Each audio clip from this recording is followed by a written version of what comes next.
Bendiciones, hermanos. Les habla el pastor Gustavo Jáuregui con el Ministerio Palabra Viva y Eficaz. Seguimos estudiando el libro de Apocalipsis, capítulo 1, versículo 9, versículo 8 dejamos la semana pasada, donde el Señor le dice al apóstol Juan: yo soy el alfa y la omega, principio y fin, dice el Señor, el que es y que era y que ha de venir, el Todopoderoso. Nos quedamos en ese versículo 8 y vamos a seguir, hermanos, hoy con el versículo 9. Vamos a hacer una pequeña oración y vamos a comenzar. Bendito Padre de la gloria, Señor, en el nombre de Jesús y a través del poder de tu Espíritu Santo, Señor, por favor, abre nuestra mente, nuestro corazón, para poder compartir, Señor, lo que tú tengas para nosotros en este día. En Cristo Jesús. Amén. El versículo 9, hermanos, del capítulo 1 de Apocalipsis, dice: yo, Juan, vuestro hermano, y copartícipe vuestro en la tribulación, en el reino y en la paciencia de Jesucristo, estaba en la isla llamada Patmos, por causa de la palabra de Dios y el testimonio de Jesucristo. Fíjese que hay tres momentos o tres áreas donde el apóstol Juan se identifica, no solo con el Señor Jesucristo y con su evangelio, sino también con usted y conmigo. Fíjese que dice: vuestro hermano y copartícipe en la tribulación, en el reino y en la paciencia de Jesucristo. La paciencia, hermanos, ahí de parte del apóstol Juan está tomada como el haber dado la imagen o el haber sufrido y estar sufriendo de alguna manera como mártir.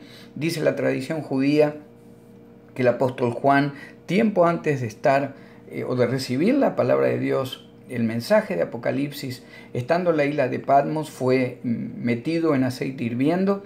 El Señor, a través de un milagro tremendo, lo salva, y tiempo después, según la tradición judía, el apóstol Juan recibe este mensaje, el mensaje de Apocalipsis. La isla de Patmos es una isla que está cerca de la ciudad de Éfeso, pero una isla, un lugar aislado, un lugar muy sucio, un lugar donde el apóstol estaba sufriendo por mostrar un buen testimonio y por enseñar la palabra de Dios. Fíjese que habla de tribulación, habla de imitar la paciencia de Jesucristo y también habla de que Él es copartícipe nuestro en el reino eterno que Dios tiene preparado para nosotros, para todos los que hemos recibido a Cristo como Señor y Salvador.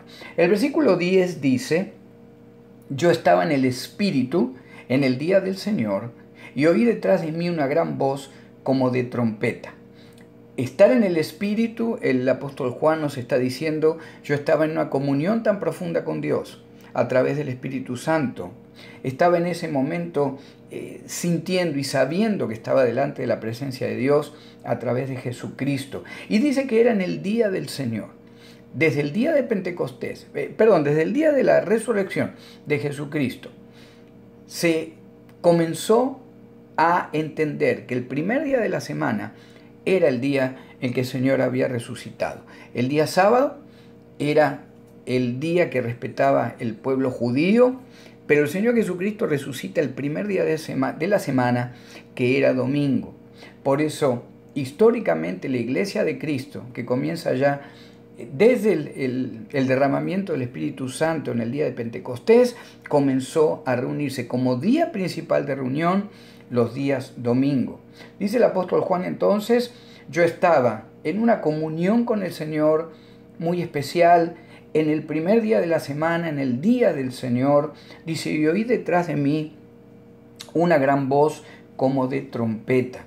Recordemos, amigo, hermano, hermana, que la trompeta era muy importante. El llamado de la trompeta era muy importante en el Antiguo Testamento. Si usted quisiera leer ahí el libro de Levítico, capítulo 23, versículo 24, y el Levítico 25, versículo 9, capítulo 25, versículo 9, usted se va a dar cuenta cuáles eran los diferentes llamados de la trompeta para que el pueblo de Dios se apercibiere, ya fuera para la batalla, ya fuera para entender según el sonido de la trompeta que había una reunión, que había una fiesta anual, para entender a lo mejor que había un aviso importante para que ellos escucharan.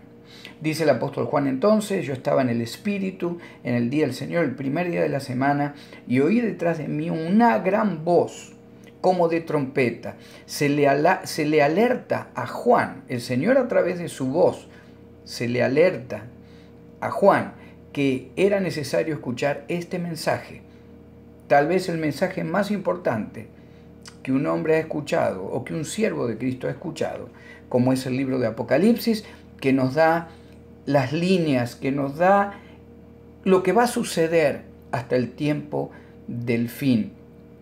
Tanto el libro de Apocalipsis como el libro de Daniel también, tremenda bendición que han tenido estos dos hombres de Dios, de que se les da la revelación, se les da la inspiración para recibir este mensaje, que unidos, Daniel y Juan a través del Apocalipsis nos hablan de toda la historia de la humanidad, cómo sigue, cómo es manejada por el poder y la gracia de Jesucristo. En el versículo 11, Apocalipsis 1:11 dice, hablando de esta voz que él escuchó como de trompeta, que decía: yo soy el Alfa y la Omega, el primero y el último. En el versículo 8 ya el Señor también se presenta como el Alfa y el Omega, y principio y fin. Acá el Señor agrega el primero y el último. Escribe en un libro lo que ves y envíalo a las 7 iglesias que están en Asia: a Éfeso, Esmirna, Pérgamo, Tiatira, Sardis, Filadelfia y Laodicea. Estas iglesias, hermanos, al final del primer siglo, eran iglesias reales, iglesias literales, pero también nosotros entendemos, a través de lo que consideramos las dispensaciones, nosotros creemos que el Señor ha organizado la historia de la humanidad a través de la palabra de Dios. Lo podemos entender a través de edades o momentos históricos donde el Señor derramó determinados pactos, promesas, y nosotros entendemos que estas 7 iglesias literales del fin del primer siglo, allá en Asia, en el tiempo del apóstol Juan, nosotros entendemos que también, lo vamos a ver cuando compartamos el mensaje a cada iglesia, creemos que han sido momentos en la historia de la iglesia de Cristo Jesús, por las características que en diferentes siglos y diferentes momentos de la historia, iglesias o movimientos de la iglesia de Cristo han tenido que llevar adelante a través de toda la historia. Ya vamos a hablar un poquito más de eso cuando comencemos con el primer mensaje, o el capítulo 2, que habla del mensaje a la iglesia de Éfeso. El versículo 12, capítulo 1, versículo 12, dice el apóstol Juan: y me volví para ver la voz que hablaba conmigo, y vuelto vi 7 candeleros de oro, y en medio de los 7 candeleros a uno semejante al Hijo del Hombre, vestido de una ropa que llegaba hasta los pies, y ceñido por el pecho con un cinto de oro. El candelero, hermanos, el que ve Juan, era similar al candelero que nosotros encontramos allá en el tabernáculo de reunión, en el tiempo del Éxodo, en el tiempo cuando el pueblo de Dios es liberado de Egipto y camina 40 años por el desierto. El candelero de oro era uno de los mobiliarios, o era parte del mobiliario que estaba en el lugar santo.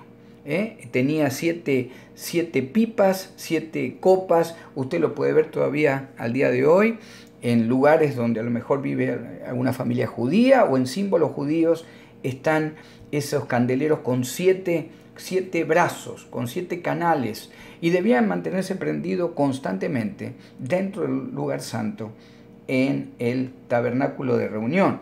Ahora, el Señor acá muestra 7 candeleros de oro. Es interesante entender que el Señor comienza a pasearse, dicen los versículos que siguen. El Señor caminaba entre los candeleros de oro. Nos aclara también después el capítulo 1, hermanos, que de alguna manera el misterio de estos 7 candeleros son las 7 iglesias a las que debería llegar el mensaje que se le está por dar a Juan. 7 iglesias, cada una con diferentes características, iglesias literales, reales de aquella época. 6 con alguna cosa buena, algunas malas, La primera, la iglesia de Éfeso, vamos a estar viendo la semana que viene, si el Señor lo permite, una sola advertencia el Señor le hace. Pero en general, el Señor caminando entre los candeleros, como dice el versículo 20, aclara, los 7 candeleros que has visto son las 7 iglesias. El Señor, hermanos, nos avisa, nos enseña que aún al día de hoy, en una iglesia cristiana, como líderes cristianos, debemos entender que estamos en las manos del Señor. Él ve todo, Él entiende todo, Él puede traer disciplina sobre nuestro liderazgo, sobre la iglesia que estamos liderando o sobre la iglesia en la que estamos siguiendo algún líder. El Señor dice, yo le muestra a Juan los 7 candeleros, él caminando, dice, vestido de una ropa que llegaba hasta los pies y ceñido por el pecho con un cinto de oro.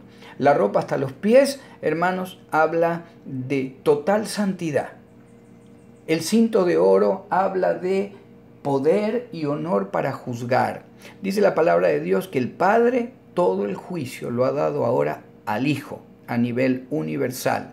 Nosotros entonces entendemos en la manera que se presenta el Señor Jesucristo glorificado delante del apóstol Juan, hermanos, Él es, como hablamos la semana pasada, todo poder, toda omnisciencia, Él es omnipotente, omnipresente, toda misericordia, todo juicio, toda misericordia, todo amor, todo amor. Dios es Dios y no hay manera que Él pueda relacionarse con nosotros, su creación, si no es a través del Señor Jesucristo, el Hijo de Dios, el Mesías. Fíjese el versículo 14, dice, su cabeza y sus cabellos eran blancos como blanca lana, como nieve, sus ojos como llama de fuego. Usted puede leer en el libro de Daniel, capítulo 7, versículo 9 en adelante, de alguna manera el profeta Daniel relaciona o ve en una visión, él ve esta presentación de Dios. El profeta Daniel entiende y se le declara que el que está viendo es el Creador. Se acerca uno como hijo de hombre, dice. Usted lo puede leer en ese capítulo 7. Se acerca uno como hijo de hombre y si se le ha dado poder para reinar eternamente, poder para juzgar. Esa es muy similar a la visión de lo que ve Juan en cuanto al Hijo de Dios. En el versículo 15, cuando habla de pies semejantes al bronce bruñido, refulgente como en un horno, hermanos, está hablando de juicio. Todo lo que sea los pies con este tipo de metal habla de juicio. Y la voz como estruendo de muchas aguas habla del poder creador a través de la palabra de Dios. El versículo 16 dice, tenía en su diestra 7 estrellas, de su boca salía una espada aguda de 2 filos, y su rostro era como el sol cuando resplandece en su fuerza. La espada aguda de 2 filos, hermanos, habla de la palabra de Dios. La palabra viva y eficaz de Dios es la que penetra, es la que parte mi alma, mi corazón, mis tuétanos, mis huesos, mis músculos. Así lo dice el libro de Hebreos, capítulo 4, versículo 12. Dice, y su rostro era como el sol cuando resplandece en su fuerza. La tremenda bendición que tuvo el apóstol Juan de poder ver al Cristo glorificado y listo ya para recibir lo que el Señor estaba listo para darle, que era el mensaje a las 7 iglesias. Y por supuesto que usted y yo ya sabemos que después del mensaje de las 7 iglesias llega también toda la visión de Juan en cuanto a lo que va a ser el tiempo de la tribulación y prácticamente hasta el tiempo de la eternidad, allá en los últimos capítulos de Apocalipsis, cuando desciende del cielo la nueva Jerusalén, el estado eterno para todos los hijos de Dios. El versículo 17, aunque Juan quería estar listo y pensaba que estaba listo, pero fíjese que dice, cuando le vi, caí como muerto a sus pies, y él puso su diestra sobre mí, diciéndome, no temas, yo soy el primero y el último, y el que vivo y estuve muerto, mas he aquí que vivo por los siglos de los siglos. Amén. Y algo tan interesante que el Señor le declara a Juan, para terminar este versículo 18, y tengo las llaves de la muerte y del Hades. Es importante reconocer, hermanos, que la palabra nos enseña ahora que el que cree en Cristo como Señor y Salvador va a ser resucitado en algún momento de la historia para poder vivir con cuerpo resucitado, unido otra vez con su alma y su espíritu con el Señor Jesucristo. El cristiano que muere ahora, antes de que Cristo vuelva por su iglesia, dice la palabra de Dios a través del apóstol Pablo, que en un abrir y cerrar de ojos estamos delante del Señor, nuestra alma y nuestro espíritu. El cuerpo irá a la tierra, seguramente, hasta que en este momento que el Señor vuelva por su iglesia, el rapto de la iglesia, el encuentro con el Señor en las nubes de la iglesia de Cristo, como lo declara ya el libro de Primera de Tesalonicenses, capítulo 4. En ese momento, el que haya muerto en Cristo, que ya estaba con el Señor, en alma y espíritu, disfrutando ese lugar de bendición junto a Cristo, cuando llega el Señor en las nubes y clama y llama a su iglesia, dice que los muertos en Cristo resucitarán primero y los que estamos, dice Pablo, seremos arrebatados juntamente con ellos, con el Señor, y estaremos para siempre con el Señor. El Señor le está diciendo al apóstol Juan, Juan, anota esto, yo ya tengo las llaves de la muerte. El que cree en mí no va a morir, va a tener la bendición de poder vivir una eternidad en gozo conmigo. El libro de Apocalipsis también declara que allí con el Señor y en el lugar al que vamos, hermano, hermana, no hay dolor, no hay llanto, no hay lágrima. Pero por otro lado, el Señor dice, pero tengo también las llaves del Hades. El Hades, comparado o de la misma manera lo podemos entender como el Seol, bíblicamente nosotros lo entendemos así, era considerado en el Antiguo Testamento como un lugar de olvido, pero también de reposo para el creyente, para el que había muerto creyendo en Dios. Si usted lee el libro de Job, si se anima a leer el capítulo 3, versículo 13 al 19, usted se va a dar cuenta que Job declara que ¿por qué no hubiera muerto? Dice, por todo lo que estoy pasando, me hubiera matado el Señor. Y yo sé que estaría en el lugar donde aún los que están ahí ya no tienen más a sus jefes o a sus patrones que los molestan, que los hacen trabajar. En el Antiguo Testamento se entendía que había un lugar donde el que moría iba. El que había buscado de Jehová de los ejércitos, el que había tratado de mantener la ley, no en el caso de Job, porque el libro de Job todavía la ley no estaba establecida, pero de alguna manera para el que había tratado de caminar de manera justa delante de Dios, se sabía que había un lugar de espera donde por lo menos había reposo. También se entendía que había un lugar, o había un tiempo, cuando los justos iban a ser resucitados. También el profeta Daniel, allá en el capítulo 12, versículos 2 y 3, declara que no solo los justos, sino que también los injustos, en algún momento, iban a encontrar un juicio, iban a ser llamados a juicio para ser perdidos o declarados perdidos eternamente. Entonces, cuando el Señor dice, yo tengo las llaves de la muerte y del Hades, el Señor está declarando, yo voy a ser el que está, y soy el que está en control de los que han muerto en cualquier época de la creación. Aquellos que han sido justos y han buscado de Dios y han creído en Dios, yo los voy a salvar. En mi nombre van a ser reconocidos delante del Padre. Pero también el Señor declara, hablando del Hades, que aún los perdidos van a tener que pasar por juicio delante de Él.